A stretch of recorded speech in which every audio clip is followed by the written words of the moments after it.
डिंपे, तुझं कायच कळणं झालंय मला. हा, तुला ही असं सगळं करताना बघून ना काळजी वाटून घ्यावी का कौतुक करावं? का, काय झालं? तू अशी शहाण्यावानी वागतीयस आणि सगळी कामं करतेस. कधीतरी एकदमच फेफरे येतात, नाहीतर येड्यावानी वागतीयस. आता काय वेड्यासारखं वागले म्या? अगं आज येड्यावानी नाही, शहाण्यासारखी वागतीयस ना, म्हणून काळजी वाटतेय बघ. ही अशी सगळी कामं करताना बघायची सवय नाही ना ग मला. मग आता सवय लावून घे. डिंपे, ही सगळं मी तुझ्या लग्नाचा इशू सोडून द्यावा म्हणून तर करत नाहीस ना? आणि मी बी आधीच सांगते, तुझं लग्न लावल्याशिवाय मी काय ग बसणार नाही. हे असंय तुझं, म्हणून मला काहीच काम करावं वाटत नाही. तुला मदत व्हावी ना म्हणून काम करते. आणि राहिला विषय लग्नाचा, तर ते तेव्हाच तेव्हा बघताय. मी डॉक्टरांना पोहे आणि चहा देऊन येते, तोपर्यंत तू बाकीचं काम आवरून घे. आलेच.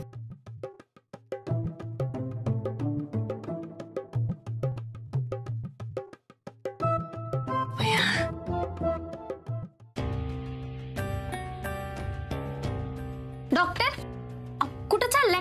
हे घ्या, तुमच्यासाठी गरमागरम नाश्ता आणलाय, घ्या. डिंपल, मला नकोय, माझं महत्वाचं काम, बाहेर निघालोय मी. हे तूच खाऊन घे. बाय. डॉक्टर, ह्या डॉक्टरांचं एवढं सकाळ सकाळी काय अर्जंट काम असणार आहे? मी यांची पार्टनर आहे तरी भी मला काय सांगत नाही. इथून पुढे आता डॉक्टरांवर चांगलंच ध्यान ठेवावं लागणार आहे. डॉक्टर, तुम्ही माझ्यापासून किती बी लपवा, तरी पण मी बरोबर हुडकून काढते का नाही बघाच तुम्ही. सोनू, आवर लवकर. आले आले. अगं बँकेत गर्दी झाली तर आपल्याला यायला उशीर होईल. आई, आम्ही बँकेत जाऊन येतो, तुम्ही आराम करा. हा, आणि घरात तिकडे तिकडे फिरू नका. छान झोप घ्या, हवं तर एकाच ठिकाणी बसून राहा. ठीक आहे, आम्ही लगेच जाऊन येतो. सोनू, ए सोनू. आले. आई, जाऊन येतो आम्ही बँकेत. हा. आई, अगं आजीला असं एकटीला सोडून जाणं बरोबर नाही वाटत आहे मला. एक तर तिला विसरण्याचा आजार आहे, तिच्या काहीच लक्षात राहत नाही. आणि आपण घरात नाहीये म्हणून ती बाहेर आपल्याला शोधायला गेली तर तिला कुठे शोधायचं ग आपण? मग हे बघ, मला कळतंय सगळं, पण आपल्याकडे दुसरा पर्याय नाहीये. आणि तसंही तिने औषध घेतलेलं आहे, त्या औषधाने तिला लगेच भुंगी येते. थोडा वेळ झोपूनच राहील ती, तोपर्यंत आपण जाऊन येऊ बँकेत. चल, येतो आई. हा.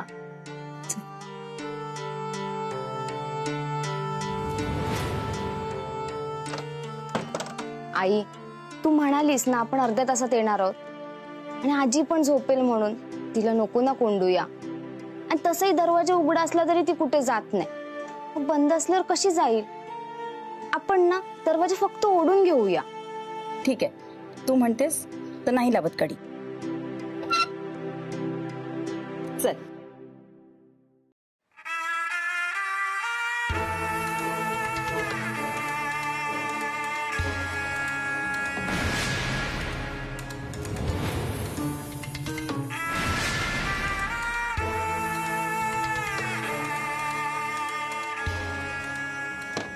कोण तुम्ही?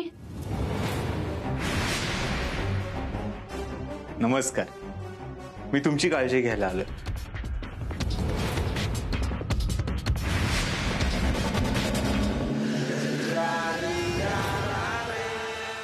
अगे पिंके, अगं झोपलीस का आहेस? हाय का आता? त्या झोपायला येते का मी इकडं? काम करायला येते. आणि तुम्ही आज कस काय इकडं? माझ्या नातीचं पार्लर आहे, मी कवा बी येईल कवा बी जाईल. दिवसभर येऊन बसा की, माझं काय जातंय? अगं मी बसायला नाही आली, त्या गावातल्या बायका काय फासतात ना, ते फासायला आली. काय फासतात? त्या बायका नाही का फासल करतात, फासल. फासल नाही, फेशियल म्हणतात त्याला, फेशियल. अगं तीच ती कर दी. पण तुम्हाला कुठे जायचंय फेशियल करून? जायचंय वर माझ्या नवऱ्याला भेटायला. चला, आता तुम्ही म्हणताय तर करते फेशियल. पिंके, आजीला एक कळत नाही, पण तुला अक्कल वगैरे आहे का नाही? आजीचं फेशियल करणार आहेस? अगं त्या क्रीम आणि पावडर किती महाग झाले माहित आहे ना तुला? हाय का आता? तुम्ही ठरवा ना नक्की काय करायचंय ते. त्या मला ओरडतात, तुम्ही बी मला ओरडतात. बसा इथं वाद घालत, मी आले कचरा टाकू. डिंपे, अगं तुला घातलं म्हणून डाबऱ्यात तुला त्या पावडरची क्रीमची काळजी आहे वय ग माझ्यापेक्षा. मी बळणच आली इथं तू एकटी भेटशील म्हणून. आणि तुझं काय चाललेलं असतंय ग त्या कंपाऊंडर संग. तुझा काहीतरी फायदा असल्याशिवाय तू त्या बाय भुलवेच्या माग फिरणार नाहीस. ए आजे, मी कशाला त्यांच्या मागं लागू? मी नाही त्यांच्या मागं लागलेली. मागे नाही लागत. तेव्हा आला की त्याला चहा घेऊन जा, जेवायला घेऊन जा, त्याची वाट बघत बस. तेव्हा आला की त्याच्या खोलीकडे जा. मला काही कळत नाही होय ग. आता एक गोष्ट लक्षात ठेव, तो बाई भुलवाय ना हैवान आहे, हैवान. तो कोणाचा नाही, फक्त पैशाचाच आहे. हे बघ, मी त्याला चांगली ओळखू नये. तू आहे ना कशात त्याला मदत करू नको, त्याच्या नादी लागू नको. आणि जर का मदत केलीस आणि त्याच्या नादाला लागलीस तर तुझा डाबरा तिथंच खांदीर बघ मी. आजी, करायचं ना फेशियल? फास तुझ्या तोंडाला. मला काय गरज नाही, मी मस्त सुंदर दिसते. आता गावात ना निघेली ना तर चार चौघ मला वळून वळून बघतात. मला नाही आजीचं कळत नाही. आधी म्हटली फेशियल करायचं म्हणून पार्लर मध्ये आली, आता म्हणते मला नाही करायचं. नक्की काय चाललंय यांचं? उगाचच टाइम वेस्ट केला माझा. हा डिंपल मॅडम, सांगा की काय झालं? मॅडम,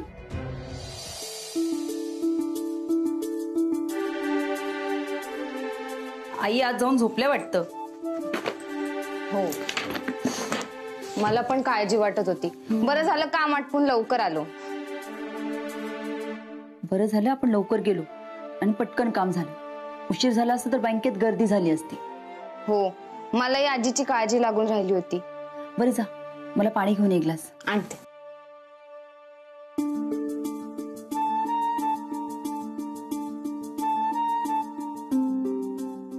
बरं जा, तू आजीला उठव, मी आपलं जेवण गरम करते.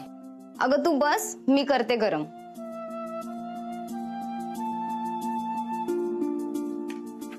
अगं आई, आजी बेडरूम मध्ये नाहीये. काय? आई, आई, आजी, आई, आई, अगं आई कुठे गेल्या? आई, तुम्ही कोण? मी तुमची काळजी घेण्यासाठी इथे आलो. ही जागा तुमच्यासाठी खूप सुरक्षित आहे, काळजी करू नका. आणि तुम्हाला काही लागलं तर मला सांगा, मी आणून देईन. मला झोप वगैरे येते का?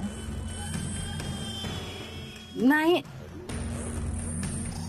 तुम्ही संदीपला ओळखतायसा का? संदीप? माझा मुलगा, हा. माझ्या सुनेचा नवरा. मधू माझी सून. अहो, ती एका लग्नात आली होती आणि संदीपनं तिला बघितलं आणि तो तिच्या पिरमातच पडला. ती आहेच इतकी सुंदर की कोणीही तिच्या प्रेमात पडेल. मी तर पडलोय. काय म्हणला? नाही, त्या खूप छान आहेत असं म्हणालो मी. होय, छानच आहे. माझी लई काळजी घेते ती. अहो, तिच्या घरची लग्नाला तयार नव्हती. आमच्या ह्यांनी आणि मी लई प्रयत्न केले, तेव्हा तिच्या घरातली तयार झाली लग्नाला आणि मग लगीन झालं त्यांचं. सोनाली पण 7व्या महिन्यात जन्माला आली. मधूचं लय हाल झालं, ती आजारी पडली. असं वाटत होतं जगत्या का मरत्या, पण ती वाचली. ह्या म्हातारीला विसरण्याचा आजार नक्की आहे ना? तिला तर सगळंच आठवतंय. सोनाली माझी लहान आहे आणि घरासाठी लय धडपडते बघा. मधू पण तिची काळजी घेते. पर तुम्ही कोण? मी तुमची काळजी घेण्यासाठी इथे आलो. तुमच्या जमिनीचं जे प्रकरण चालू आहे त्यासाठी मी मदत करतोय, पण तुमची सून मधू माझी मदतच घेत नाहीये. आता मला सांगा, घरात कोणी कर्ता पुरुष आहे का? मदत घेतली पाहिजे ना. त्यात तुमची मधू सून एवढी देखणी आहे, घरात तरुण मुलगी आहे, गुंड येतात धमकायला. त्यांनी काही बरं वाईट केलं तर हे कितीला पडणार आहे? तुम्ही सांगा, आता माझी मदत घेतली पाहिजे की नाही? होय घ्यायला पाहिजे, पर कुणाची मदत घ्यायला पाहिजे? आजी माझी मदत घेतली पाहिजे. आता समजा इथे मी तुमचा गळा दाबून मारून टाकलं तुम्हाला, असं समजा. असं करणार नाही मी, असं समजा तुम्ही. तर हे बरोबर आहे की नाही? त्यांनी तिने तुमचं ऐकायला पाहिजे. होय बरोबर आहे तुमचं. पर तुम्ही कोण?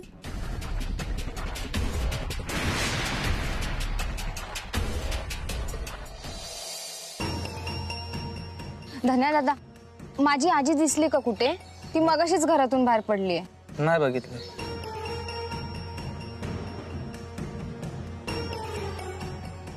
ज्योती, आमच्या आईनं पाहिलंच का? दादा, यांना बघितलं का? नाही.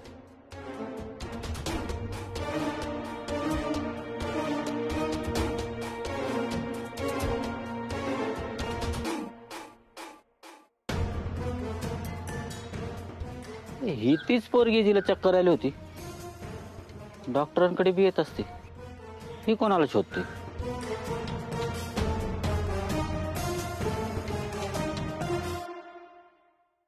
काय झालं? माझी आजी कुठेच दिसत नाहीये, ती हरवलीये. हरवली? अशी कशी हरवली? आम्ही बँकेच्या कामासाठी बाहेर गेलो होतो. ती घरात एकटीच होती आणि तिला विसरण्याचा आजार आहे. कळतच नाहीये कुठे गेली असेल. तर नाही काळजी नका करू, मी आपण शोधतो आणि गावातल्या समजासनी पण सांगतो शोधायला. कसं आहे, सगळेजण शोधतील ना तर लवकर गावतील त्या.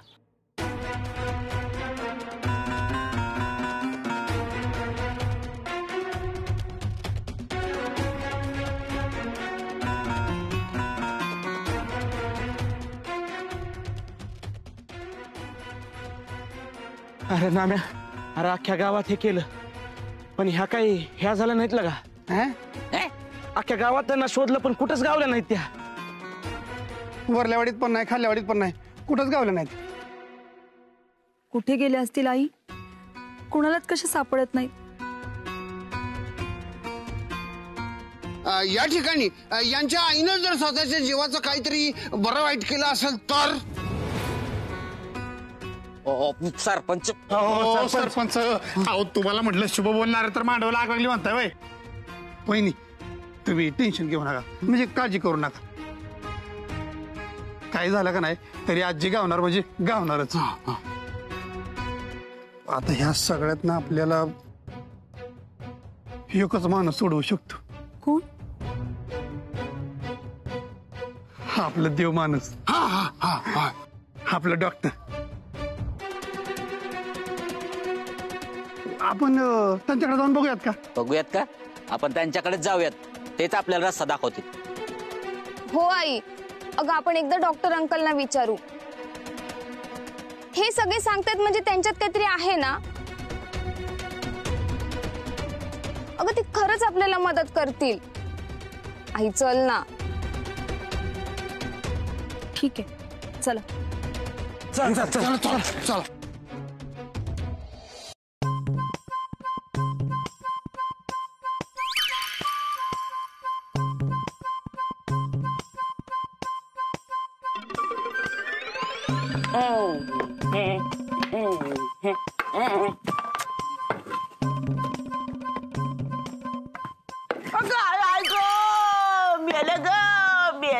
अरे मुडद्या तुझा डबरा खांदला तुझा लवकर, तुला गाडला मातीत माझी पार हाडकी मोडली काय. ए आजे, अगं ओरडू नको, मी तुला गम आणून देतो, मग बस हाडकं चिकट होईल. अरे तुझ्या पालखीचा निघाला धूर, तुझ्या मेंदूला पडले किडे, तुझ्या बापाने गमाने हाड चिटकावली होते वैर.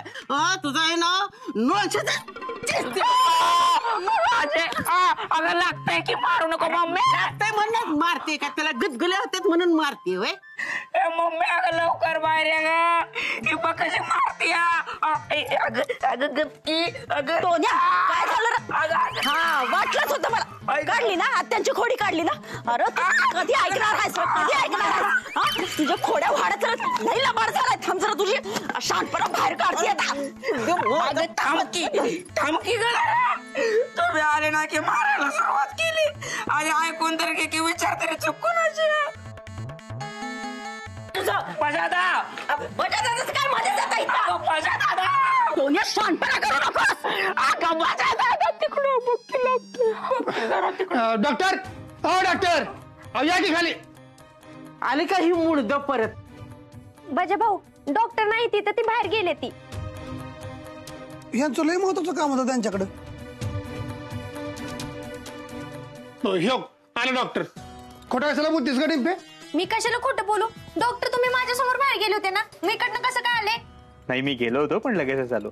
भजनाने काय काम काढलं? आणि तुम्ही दोघी इथे काय करताय? डॉक्टर माझी आजी घरात नाहीये. आम्ही पूर्ण गावभर शोधलं पण कुठेच सापडत नाहीये. काय बी करा आणि ह्यांच्या म्हातारीला शोधून काढा म्हणजे शोधूनच काढा असं काहीतरी करा. वय डॉक्टर अहो जीवाचं रान करून शोधत होत्या दोघी. डॉक्टर त्यांची माणसं त्यांना हुडकून द्या की. त्यासाठीच तर आलोय मी इथे. बरं ठीक आहे मी करतो काहीतरी.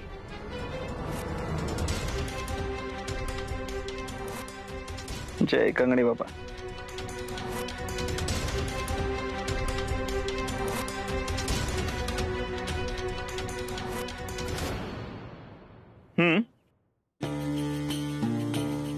ठीक आहे बाबा ठीक आहे. त्या एकदम व्यवस्थित आहेत. मला कळलंय कुठे आहेत त्या. तुम्ही एक काम करा तुम्ही घरी जा मी त्यांना घेऊन येतो. तुम्हाला माहित आहेत ना त्या कुठे आहेत? मग आम्हाला पण घेऊन चला ना तिकडे. मी आत्ताच म्हणालो ना तुमचा माझ्यावर विश्वास नाहीये का? आपण सगळे गेलो तर गोष्टी आणखीन बिघडतील म्हणून. अहो पण ते म्हणतात का नाही म्हणजे त्याच्या मागे नक्कीच काहीतरी कारण असणार आहे. आई डॉक्टरांचं ऐक. आपल्याला आपली आजी हवी आहे ना, ते आणतील तिला. तू चल आपण घरी जाऊया.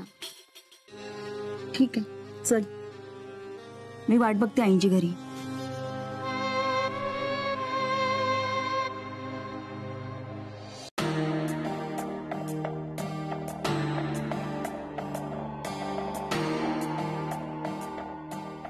अंधार पडला तरी ते अजून आईना घेऊन आले नाहीत घरी.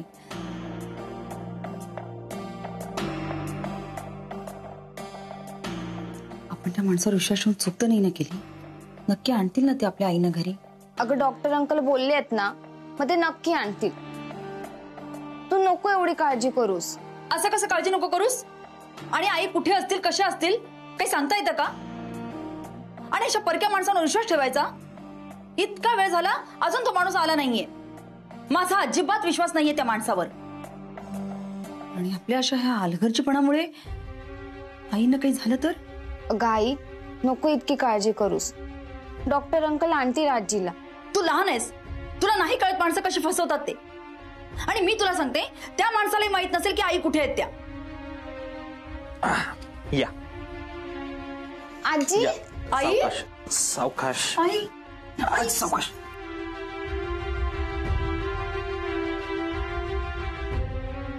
मी तुम्हाला म्हणालो होतो ना काळजी करू नका. मी आजीने एकदम सुखरूप घेऊन येतो म्हणून. कुठे सापडल्या तुम्हाला या? आणि मला अजून कळत नाहीये तुम्हाला डोळे झाकून कसं कळलं आई कुठे आहेत? सगळी कंगणे बाबांची कृपा. त्यांनी मला काही विद्या शिकवल्या. त्या विद्याच्या आधारे मी लोकांची मदत करत असतो. मला लोकांची मदत करायला आवडते. खरं तर माझं संपूर्ण आयुष्य मी लोकांच्या सेवेला अर्पण केलंय. असो आजी मला नदी किनारी सापडल्या. नशीब मी वेळेवर पोचलो, नाहीतर जीवाचं काहीतरी बरं वाईट झालं असतं. Thank you doctor. तुमचे आभार कसे मानावेत तेच कळत नाहीये. हो.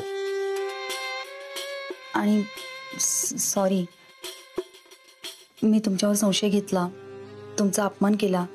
मला खरंच माफ करा. अहो काय बोलताय तुम्ही? तुम्ही काहीही चुकीचं वागला नाही. मी जर का तुमच्या ठिकाणी असतो तर असंच वागलो असतो. पण मी खरंच मनापासून तुमची मदत करत होतो. आता तुम्ही मला आपलं माना किंवा नका मानू, मी आपलेपणानं मदत करत राहीन. चला येतो. आजी काळजी घ्या. थांब, कुठून निघालास? आई जाऊ देत त्यांना. तुम्ही आता आराम करा आणि अशा परत एकट्या घराबाहेर जाऊ नका. म्या नाही गेले कुठं. ह्योच येऊन इथं मला घेऊन गेला.